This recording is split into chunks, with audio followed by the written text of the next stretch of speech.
I'm Leah Terechansky with the Real News in Tel Aviv. This week, Israel's anti-refugee policy reached a new peak.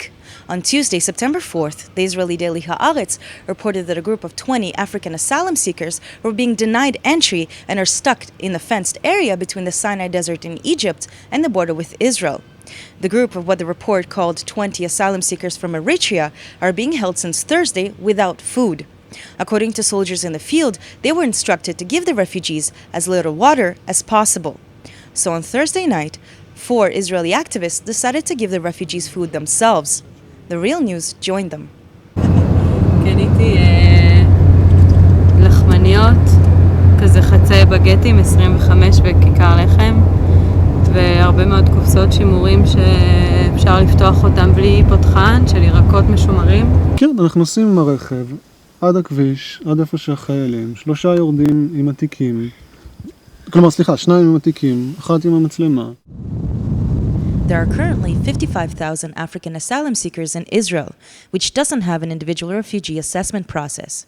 Instead, it sorts asylum seekers based on the country they're from and either deports them, as it did to the South Sudanese last month, or allows them group protection, like those from Eritrea and North Sudan.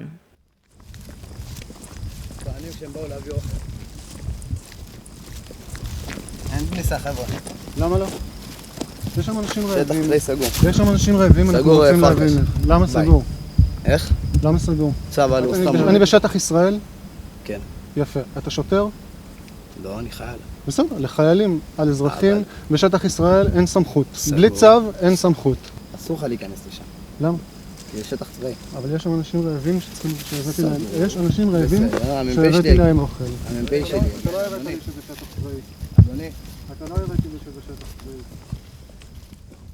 The decision to prevent asylum seekers' entry comes at the heels of a wave of anti-refugee laws passed in recent months. Asaf Vitzan is a lawyer with the Migrant Workers Hotline. האמת שמבול החוקים המזעזעים שעברו בזמן האחרון, שעומדים לעבור, או שנמצאים בהליכי חקיקה מתקדמים, הוא כמעט אינסופי.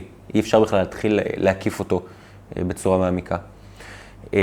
הדבר החשוב ביותר שעבר לאחרונה, או יותר נכון הוא כבר עבר לפני כמה חודשים, אבל הוא מיושם החל מהחודש שעבר, זה התיקון לחוק למניעת הסתננות.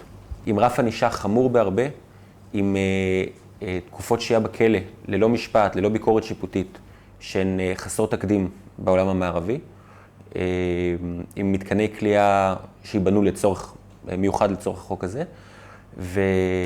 וזה דבר שהוא חשוב שיכירו אותו. אדם שנכנס לישראל היום שלא כדין, צפוי ל3 שנות מעצר, בלי משפט, בלי שהוכחה אשמתו, בלי שהוכחה הסיבה לכניסתו שלא כדין, פשוט כי הוא נכנס שלא כדין.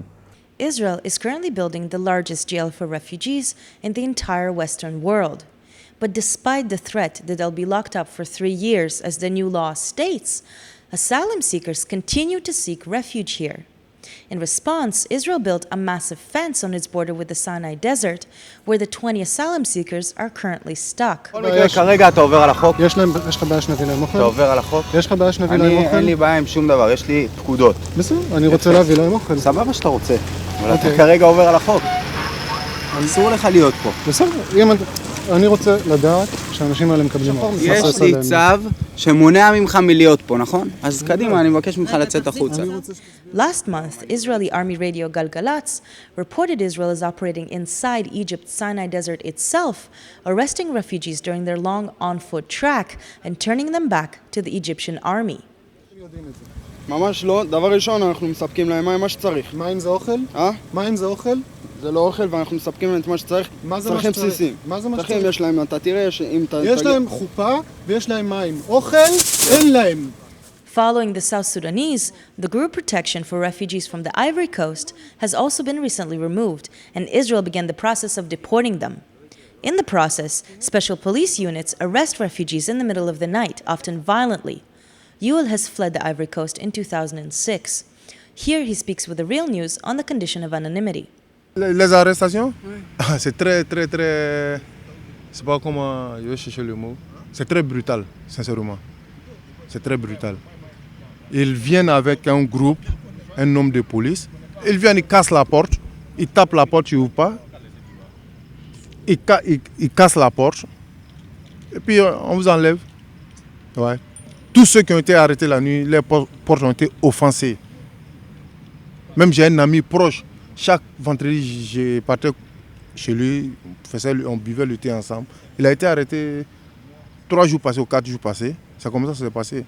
Avec son enfant de 3 mois. Soyons honnêtes, c'est pas normal.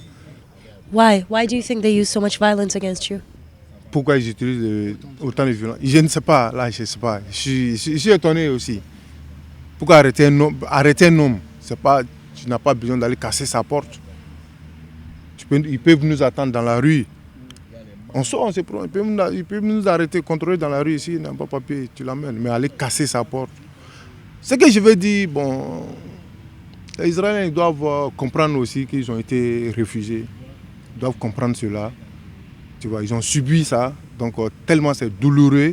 Donc, s'ils pouvaient arrêter de faire ça à un autre humain. מה שקורה בחודשים הארוכים האחרונים, זה שחברי כנסת מהימין מתחרים ביניהם, מי יצליח להציע הצעת חוק שהיא יותר הזויה, עם פחות סיכויים להתממש, עם פחות צורך אמיתי בה, גם אם זו השקפת עולמם וחושבים שכל המאבק שלנו הם האויב הקיומי הכי גדול של מדינת ישראל היום. והצעות חוק שאוסרות עליהם להעביר כסף למשפחות הנזקקות שלהם בחו"ל, הצעות חוק שקובעות עונשי מאסר קשים למי שיסיע אותם או מי שילין אותם, הצעות חוק וכן הלאה וכן הלאה. והרטוריקה היא רטוריקה מאוד חמורה, רטוריקה של סרטן. הם סרטן, הם מתפשטים כמו סרטן, הם מסוכנים כמו סרטן. היא רטוריקה של אויבים, של איום. Il y a le racisme en Israël, tu vois. Et puis bon, ce qui me choque de plus, ce qui m'énerve plus, ils n'ont jamais prononcé le mot réfugié sur nous les Noirs. Ils n'ont jamais prononcé ça. Chaque fois quand tu parles de nous, c'est d'autres mots qu'ils emploient. Ils emploient le mot infiltré.